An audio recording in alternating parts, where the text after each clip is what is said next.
आइए श्याम प्रेमियों, आज एक ऐसे भगत की कहानी सुनाते हैं जो अपने व्यापार में इतना लीन था कि उसे दिन दुनिया की कोई खबर नहीं थी। उसे सिर्फ पैसा पैसा और सिर्फ पैसे के बारे में चिंता थी। उसके घर वाले, उसके परिवार वाले सारे परेशान थे कि सेठ कभी कहीं नहीं जाता, सुबह से लेकर रात तक हर समय पैसे में ही लिपटा रहता है। बहुत दिनों से उसके इष्ट मित्र उसे कहते थे कि तुम हमारे साथ कहीं चलो, अपने बच्चों को लेकर चलो, लेकिन सेठ कहता इसके लिए काफी समय पड़ा है, अभी मुझे सिर्फ पैसा कमाना है। लेकिन एक दिन कुछ मित्रों ने बहुत जोर दिया कि 2 दिन की छुट्टियां हैं, हम खाटू श्याम जी के दरबार में जा रहे हैं, पूरे परिवार को साथ लेकर हमारे साथ चलो। और सेठ उनको ये बात मना नहीं कर पाया और बिना मन के वो उन परिवार वालों और इष्ट मित्रों के साथ खाटू के लिए रवाना हो गया। रास्ते भर वो अपने व्यापार की बातें करता रहा। उसे खाटू जाने की जरा भी इच्छा नहीं थी। लेकिन जब खाटू पहुंचा और बाबा श्याम के मंदिर में पहुंचा और जब बाबा से नजरें मिली, उसके होश उड़ गए। सेठ के परिवार वाले सारे दर्शन करके बाहर आ गए। वो सिर्फ 1 मिनट के लिए मंदिर में आया, लेकिन घंटों तक बाबा के दरबार में खड़ा रह गया। उसको होश नहीं रहा और वो बाबा की तरफ देखकर आंखें बंद करके आंसुओं की धार बहती रही और वो बाबा से मन ही मन बातें करता रहा। जब परिवार वालों ने उसे कहा कि अब चलना है, तो सेठ ने बाबा से कहा, प्रभु मुझे अब हर महीने 11 को अपने दरबार में बुलाओ। और ये कह करके वो बाबा के दरबार से वापस अपने घर को आ गया। 15 दिन बाद 11 आई। सेठ बहुत से लोगों को लेकर अपने साथ बाबा के दरबार में गया। ऐसे हर 11 को वो खाटू जाने लगे। लेकिन एक दिन जैसे ही वो सुबह 11 को घर से निकलने लगा, मुनीम ने कहा, सेठ जी कहाँ जा रहे हो? सेठ ने कहा, अरे मुनीम तुझे पता नहीं, आज 11 है, मुझे खाटू धाम जाना है। मुनीम ने कहा, सेठ जी आपको पता नहीं, आज बाहर के कुछ व्यापारी आने वाले हैं, लाखों का सौदा होने वाला है और वो व्यापारी आज रात को वापस इंडिया के बाहर चले जाएंगे। आपके पास तो मौका है, आप 11 की जगह मावस को खाटू चले जाना। सेठ के मन में ये आया कि हाँ, इसमें क्या फर्क पड़ता है, आज यहाँ व्यापार कर लेता हूँ, सौदा कर लेता हूँ, मैं खाटू मावस को चला जाऊंगा। और सेठ उस दिन खाटू नहीं जा पाया। 11 निकल गई, मावस आई, मावस को फिर कोई व्यापारी आ गया। उसके बाद फिर पूर्णिमा आई, फिर कोई व्यापारी आ गया और इसी तरह सेठ व्यापार में फिर उलझ गया। एक दिन रात को सेठ सोया तो उसके नींदों में उसे ऐसा आभास हुआ कि उसे कोई आवाज आ रही है और उसने बड़े ध्यान से सुना।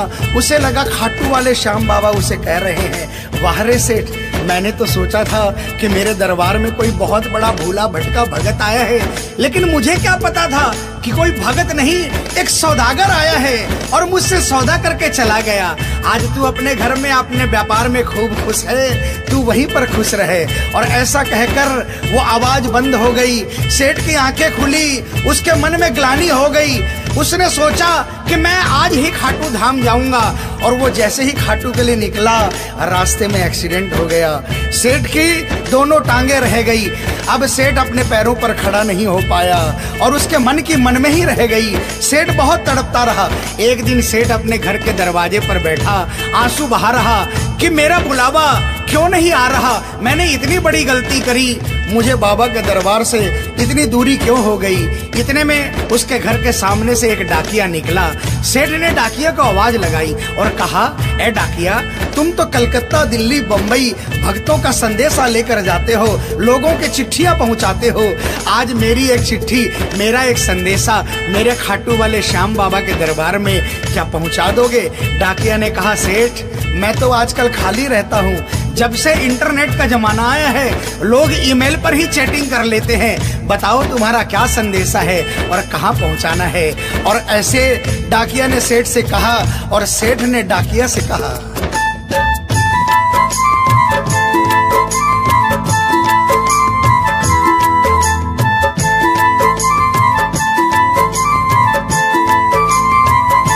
डाकिया जा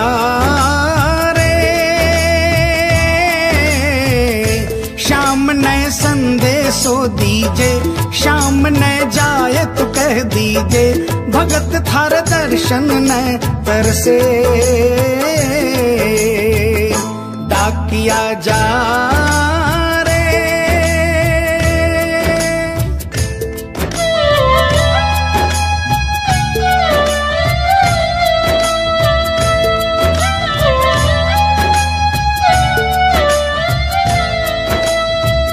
डाकिया ने कहा, सेठ आपका संदेशा तो मैं पहुंचा दूंगा, लेकिन मुझे ये तो बताओ कि आपका संदेशा पहुंचाना क्या है।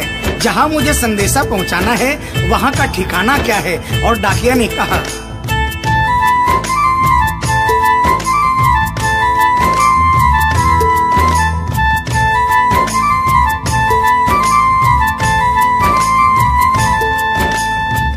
कौन से गांव थारो शाम बस्यो है, इतनो माने बता दे सेवक रे।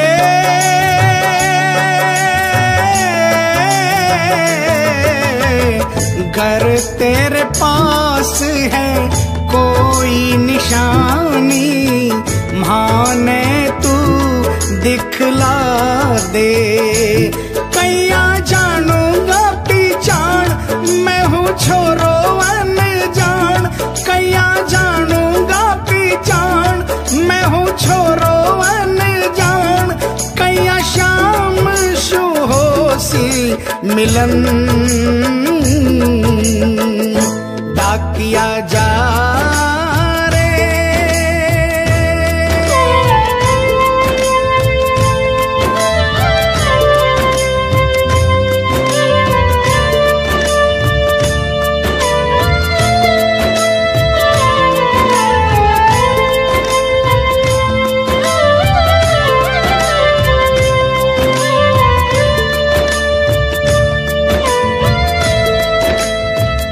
सेठ ने कहा, डाकिया मैं तुझे जिस जगह का ठिकाना बता रहा हूँ वहाँ ऐसा दरबार है जहाँ जो एक बार जाता है वो वहीं का हो जाता है।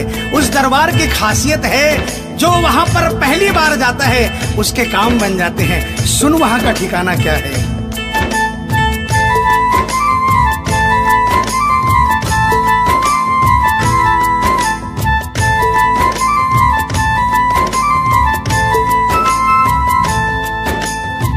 खाटू में है श्याम जी को मंदिर, शिखर ध्वजा लहरावे। डाकिया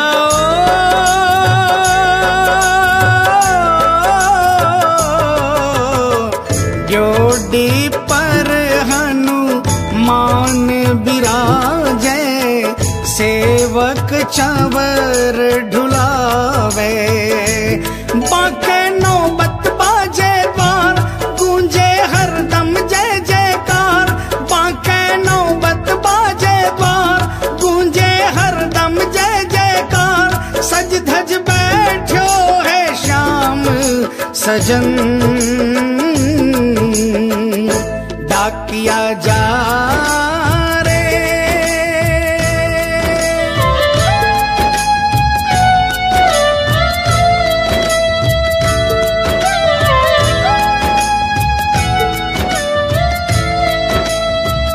डाकिया सेठ जी के यहाँ से निकल जाता है और वो खाटू धाम के लिए प्रस्थान करता है। धीरे धीरे वो खाटू पहुँचता है और खाटू पहुंचकर बाबा के मंदिर का पता करता है और मंदिर के नीचे पहुंचकर वो पहले प्रणाम करता है और बाबा के मंदिर की 13 सीढ़ी चढ़ता है। और वो बाबा के सामने पहुंचकर बाबा की तरफ नहीं देखता, पहले अपने झोले में से वो सेठ की चिट्ठी निकालता है और चिट्ठी निकाल के पढ़ने लगता है।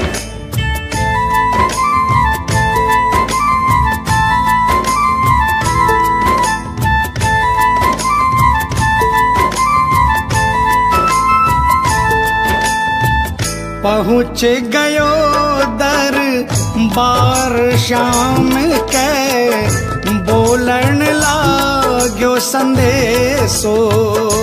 बाबा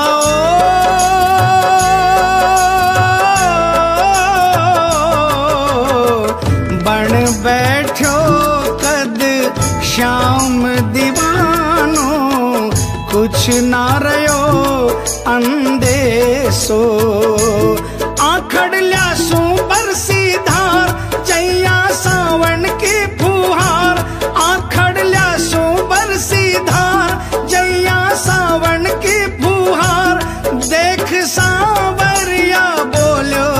प्रिय वचन, डाकिया जा रे।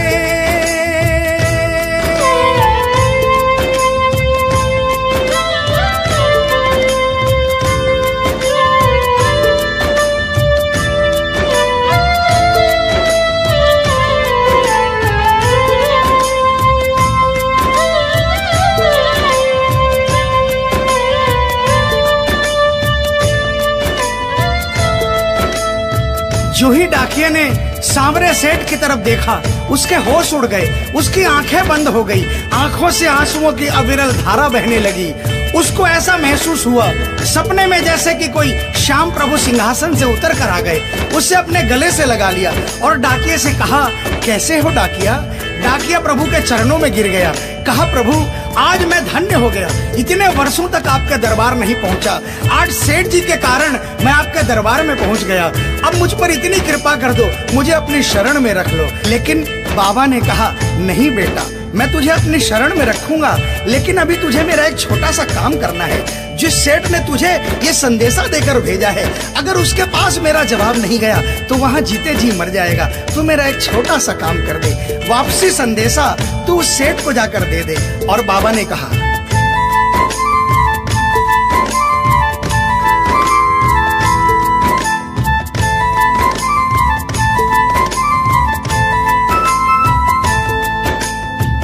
कह दीजिए तू जाए सेवक ने तेरो बुलावो आसी। सेवक रे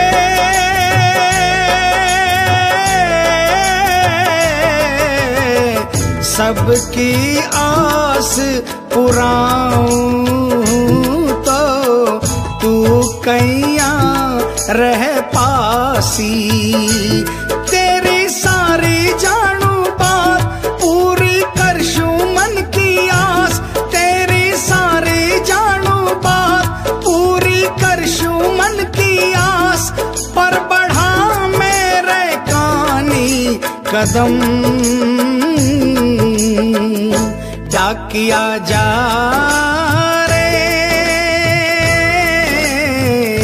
संदेशो सेवक ने दीजे, सेवकिया राह तेरी निरखे। संदेशो सेवक ने दीजे, सेवकिया राह तेरी निरखे। सेवक संदेश ने तरसे डाकिया जा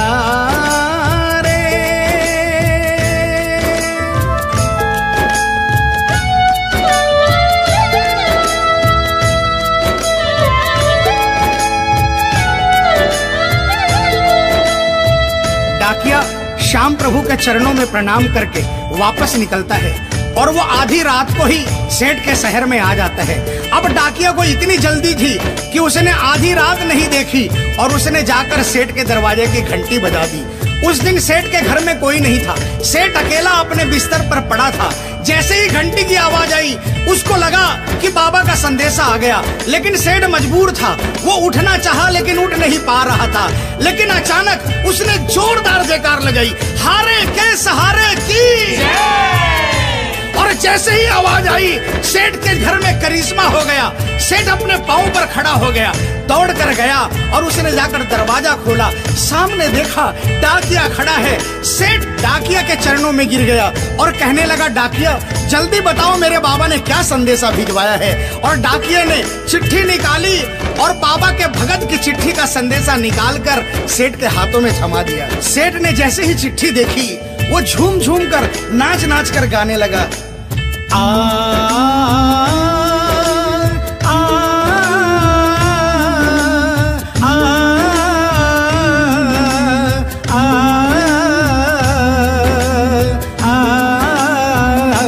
चिट्ठी आई है, चिट्ठी आई है, चिट्ठी आई है, चिट्ठी आई है, चिट्ठी आई है, खाटू से चिट्ठी आई है। बड़े दिनों के बाद मेरे श्याम धनी को आज, अरे बड़े दिनों के बाद मेरे श्याम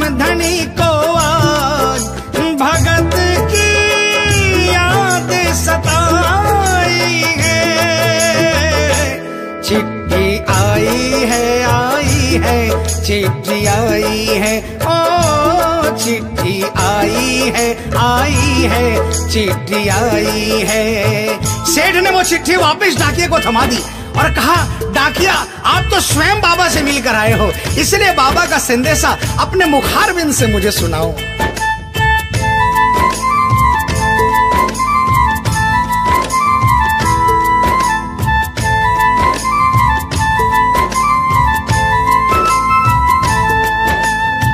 सुन संदेशो सांवरिये को, मनड़ो घणो हरसायो।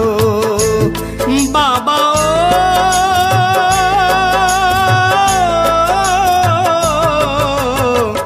बंध गया पाँव में घूघरिया सा, मन को मोरियो गायो।